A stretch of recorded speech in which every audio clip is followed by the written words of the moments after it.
my god, j'ai activé YouTube. Et oui, après plus d'1 an de pause, j'ai décidé qu'aujourd'hui était le jour parfait. Pourquoi ce jour? J'en sais rien moi, c'est au hasard. Bref, quoi de mieux qu'une FAQ pour commencer? Mais avant ça, laisse-moi me présenter. Ok, moi, c'est Maïva, elle a Smile sur les réseaux sociaux. Et si tu me connais pas, je comprends pas. Enfin, je suis ma NRP quoi. Ça va, je rigole. Bref, plus sérieusement, ça fait un peu plus de 3 ans que je suis dans le monde de l'influence. J'ai 22 ans, je suis née le 5 novembre 2002. Scorpion. Ah oui, et pour les fans d'astrologie, je n'ai rien à voir avec les scorpions. Voilà, ça, c'est dit. Je suis martiniquaise, mauricienne et suédoise. Je fais 1m75. T'es basketteuse? T'es mannequin? Non, laissez-moi tranquille. Je suis juste influenceuse. Bon, voilà, je pense que vous savez le global. Maintenant, on peut passer à la FAQ face cam. Ça me fait bizarre. Bah écoutez, bonjour YouTube. Après cette belle petite présentation de moi, je me suis dit que bon, c'était important de faire une petite FAQ. Voilà, comme ça vous savez toutes les bases. Je vais essayer de répondre au max et voilà, j'espère que vous serez contents. Là, le mood, c'est vraiment je vais être à l'aise. Je me suis mis dans mon petit salon. D'ailleurs, là, j'ai des colis que je dois donner à des amis. Et il y en a 2 qui sont pour vous. Ce colis-là et ce colis-là. Ça date. Hein. Je dois vous l'envoyer, mais je sais pas qu'est-ce que j'attends avant de vous le dire sur Snap. Enfin bref. Je m'éparpille. On va commencer la FAQ tout de suite. Petite parenthèse, je vais lire les questions exactement comment elles ont été écrites. J'ai pas essayé de modifier, voilà, je les garde telles qu'elles sont. Bref, alors c'est parti. Mon parcours scolaire et comment je suis allée sur les réseaux. Donc déjà, faut savoir une chose, c'est que moi je suis tombée dans l'année du bac donné, donc voilà, les 2002, le bac du Covid, voilà. J'ai envie de vous dire, on a travaillé pour. Hein. Et j'ai pas connu le stress du bac, mais bon, c'est pas grave. Franchement, ça fait pas de mal de pas le connaître. Voilà, écoutez, on l'a. Ensuite, j'ai fait une année de BTS, donc j'ai fait du management commercial opérationnel, donc MCO, parce que moi j'avais fait du coup un bac commerce et franchement j'ai pas aimé. Du coup je me suis dit bon je vais tenter vers l'alternance, mais l'endroit où j'étais ça m'a pas du tout plu, donc écoutez voilà on fait avec. Et en fait entre temps pendant que je faisais mon BTS je m'étais un peu lancée sur les réseaux, mais franchement je cherchais pas du tout à être connue ou à percer sur les réseaux sociaux. Franchement je faisais ça juste parce que j'aimais bien. Dans la 2e année où j'ai tenté l'alternance, à ce moment là j'étais en couple. D'où aussi le buzz en vrai et ce qui m'a fait percer finalement, parce que c'est une vérité, c'est grâce à ma relation que en soi je vous parle aujourd'hui, vous voyez. Donc voilà. Tu veux vivre des réseaux toute ta vie? Honnêtement, franchement, c'est pas un regret pour moi d'être sur les réseaux. J'adore ce que je fais et franchement, je me vois pas faire autre chose. Alors, effectivement, si on me pose la question, qu'est-ce que tu veux faire d'autre plus tard si vraiment l'influence ça s'arrête? J'ai déjà des petites idées dans ma tête. Par exemple, je me dis que je vais me lancer dans la coiffure ou voilà, des choses comme ça. Je suis très manuelle et j'adore, voilà. Mais pour rien au monde, j'ai envie d'arrêter. Après, je me dis peut-être vers 40 ans. En fait, si demain j'ai des enfants, si Dieu le veut, je pense que quand ils auront un certain âge, peut-être que je vais me dire, je peux arrêter. Franchement, je pense pas que je vais arrêter maintenant, genre. Et en vrai, je pense que même vous avez envie de voir ma vie, comment ça se passe, et j'ai grave envie de partager ce qui se passera peut-être d'intéressant dans ma vie. Pourquoi avoir arrêté YouTube? Moi, je suis une personne, quand j'ai une idée dans ma tête, je vais la faire. J'aime être créative, j'aime quand c'est très clean, mais qu'en fait YouTube ça devient redondant. J'ai plus d'idées, que je me force à le faire parce que du coup je me mets une pression à me dire il faut absolument que je fasse toutes les 2 semaines une vidéo. En fait c'est bien parce que oui ça te met une régularité, mais en fait derrière si t'as pas de créativité, franchement ça sert à rien. Et en fait c'est ce qui se passait et je pense que vous-même vous l'avez ressenti dans mes vidéos. Le montage n'était plus quali, bref j'ai laissé ça et justement je crois que juste après, j'ai une question. Voilà. Est-ce que ton contenu va changer? Je mélange un peu les 2 questions. Alors, mon contenu, je pense que vous l'avez déjà vu. Oui, il a changé. Enfin, c'est même pas est-ce qu'il va changer, c'est il a changé. Ça n'a rien à voir avec il y a 3 ans. Je suis très contente parce que quand je regarde mon contenu d'il y a 3 ans, je me dis ok, il y a des trucs qui étaient bien, comme par exemple TikTok. Je sais que j'étais beaucoup active sur TikTok, beaucoup active sur Snap. Je sais. Franchement, il y a des événements dans ma vie qui se sont passés. C'est très compliqué. Mais bref, tout ça pour vous dire que je me prends plus la tête par rapport à YouTube. Si j'ai envie de sortir une vidéo, je vais le sortir. Vous allez voir que même la qualité de mon montage, ça sera mieux. Voilà. Et voilà, en fait, mieux vaut avoir une bonne qualité, une vidéo intéressante et que vous allez kiffer qu'une vidéo, voilà, où tu te lasses en fait finalement. Tu fais du taf bâclé, franchement non. Parce que finalement, vous m'avez suivi pourquoi? Parce que vous avez suivi ma vie, comment je suis. Faut pas que je devienne une machine à business. Et justement, je sais que, alors là, je suis désolée, je m'éparpille beaucoup. Par rapport à TikTok, je sais qu'il y a une période où vous me disiez, mais Maïva, tu fais que du contenu pub. En fait, vu que j'avais changé d'agence, je ne comprenais rien. En fait, il y avait une différence avec mon agent et une agence. L'agent que j'avais, en soi, il était très bien, mais le problème, c'est qu'en fait, il est bien que si déjà toi, t'as déjà plein de marques qui te connaissent. Vous voyez ce que je veux dire? Ou t'es déjà assez connu dans le monde de la France. Vous, par exemple, vous me connaissez, mais les marques ne me connaissaient pas du tout. J'étais invitée dans aucun événement. Et c'est pour ça qu'en fait, finalement, que vous ne voyez aucune pub. Sauf qu'en fait, moi, c'est mon travail. J'ai envie de glow up, j'ai envie de monter, j'ai envie de travailler avec des belles marques et tout. Donc voilà quoi. Finalement, je m'éparpille. Je suis désolée, je vais trop loin. En plus, j'ai un tas de questions, donc On continue. Est-ce que tu arrives à faire la différence entre ta vie pro et celle des réseaux? Donc oui, j'arrive à faire la différence. Je sais que ma vie professionnelle, c'est ma vie professionnelle et ma vie personnelle, c'est ma vie personnelle. Vous savez, le week-end, je suis pas très active parce que surtout si je suis avec ma famille, aussi je pense au rangement de chez moi, etc. Enfin, j'essaye de me déconnecter. Donc franchement, oui, j'arrive à faire la différence. Les revenus des réseaux te suffisent? Oui, voilà, elles me suffisent énormément, au sens où, voilà, je dis très très bien. Mais l'humain n'est jamais content. Ça veut dire qu'en fait, on va toujours chercher à vouloir plus. Et en vrai, c'est bien. Pour peut-être mes futurs enfants, voilà, pour ma famille, pour ma vie aussi personnelle. Et j'ai pas envie de me baser que sur un salaire, j'ai envie d'avoir plus, donc ça c'est sûr. Surtout que maintenant la vie est extrêmement chère, qu'on se le dise. Mais franchement, les réseaux, oui. Je vis très bien et je suis très contente. Et du coup, il y a la question qui s'enchaîne. Combien gagnes-tu grâce au réseau? Je sais pas si je peux vous le dire, je n'ai aucun tabou avec l'argent par rapport aux influenceurs et tout. Et les filles, il faut savoir une chose, le monde de l'influence, c'est très très très tabou niveau prix. Moi, j'étais choquée. Quand je suis rentrée dans mon agence, je pensais pas que c'était à ce point-là. Mais en fait, si. Moi, j'ai ma copine à côté. Jamais de ma vie, je sais c'est quoi son chiffre. Et peut-être parce que d'un côté aussi, ça suscite aussi peut-être de la jalousie, etc. Moi, je m'en fous. Tu gagnes plus, tant mieux. Tu gagnes moins. Bah, désolée, je travaille. Donc en vrai, je sais pas si c'est bien que je le dise sur les réseaux ou pas. Je verrai. Bref, passons à la question suivante. Penses-tu être la meilleure version de toi-même en ce moment? Honnêtement, non. Je pense pas être la meilleure version de moi-même. Je pense que j'ai beaucoup de choses à améliorer, même dans ma vie personnelle et dans ma vie professionnelle. Je pense que j'ai beaucoup de choses à faire avant de me considérer comme être la meilleure version de moi-même. Comment tu fais pour avoir confiance en toi? Si vous saviez.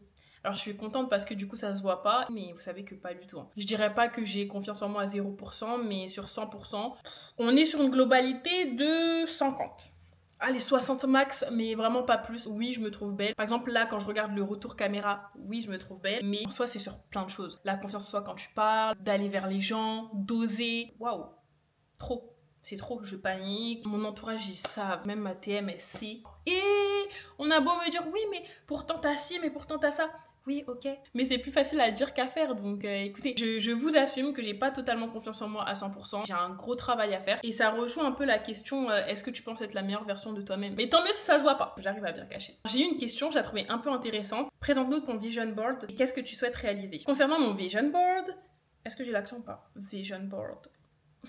Bref, je suis très gênante. Je vais vous mettre la photo, comme ça vous allez voir ce qui a été réalisé. C'est juste les vlogs. Les vlogs parce qu'à l'heure d'aujourd'hui où je vous parle, j'ai toujours pas fait la Corée et c'est dans mon vision board. Voyager, bon, j'ai fait Londres. Voilà, c'était pas un truc de fou et j'ai fait quand même Italie, donc en vrai ça va. J'ai mis l'image voyager, c'est vraiment des quatre coins du monde, tu vois, genre des paysages de fou. Ensuite, j'avais mis trust, voilà, pour la confiance. Et en vrai, il y a des choses que je suis en train de faire, comme le sport. D'ailleurs, apparemment, on a dit que j'ai affiné du visage, donc je suis super contente. Manger sainement, apprendre l'anglais, je le fais. Donc bon, il y a plein de trucs que je suis en train de faire, mais vraiment la chose que j'ai réalisée tout de suite, c'est le vlog. Ensuite, on passe à la vie amoureuse. J'ai que 2 questions, mais 2 questions où je sais que vous allez tous rester bloqués sur ça. Je vois là déjà les rediffusions sur TikTok et tout.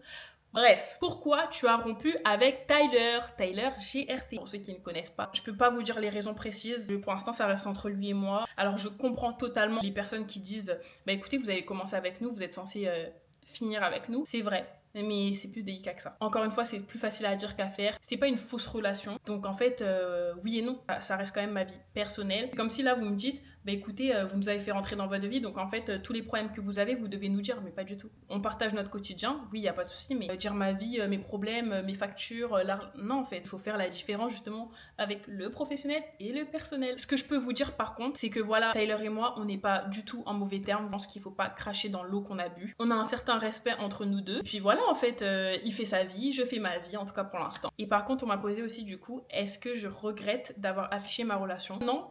Parce que, encore une fois, c'est grâce à cette relation que je suis sur les réseaux. C'est grâce à cette relation que je vis bien. Donc non, je regrette pas. On m'a posé comme question, c'est quand le prochain voyage? Le prochain voyage, c'est dans mon vision board. Et c'est la Corée du Sud. Je suis tellement heureuse. Je pars avec Layan. C'était sur un coup de tête. Genre, j'ai dit à Layan, tu veux pas partir avec moi en Corée et tout? Et elle m'a dit, mais vas-y, go! La vérité, le jour même, on a pris les billets. J'étais tellement choquée. Je suis trop contente d'avoir une amie comme ça parce que, ben, du coup, genre, ça me permet de partir à n'importe quel moment et c'est trop cool. Vraiment, les trucs de dernière minute et tout, j'aime trop. Donc voilà, Corée du Sud, j'ai trop hâte. Vous savez pas à quel point. Et puis voilà, j'espère qu'il y aura d'autres beaux voyages durant cette fin d'année. J'aimerais bien partir dans un délire summer vibes, tu vois. J'espère. La dernière question, c'est une question très importante. J'ai hésité avant d'en parler, mais je me suis dit que c'est mieux que je vous en parle. La question, c'est où est passé notre bébé Yuki? Mon petit-fils Yuki est malheureusement plus avec moi. Je suis dégoûtée de dire ça. De toute façon, je sens déjà la sauce. Encore une fois, les rediffusions et tout. Je sens que je peux me prendre une sauce par rapport à ça.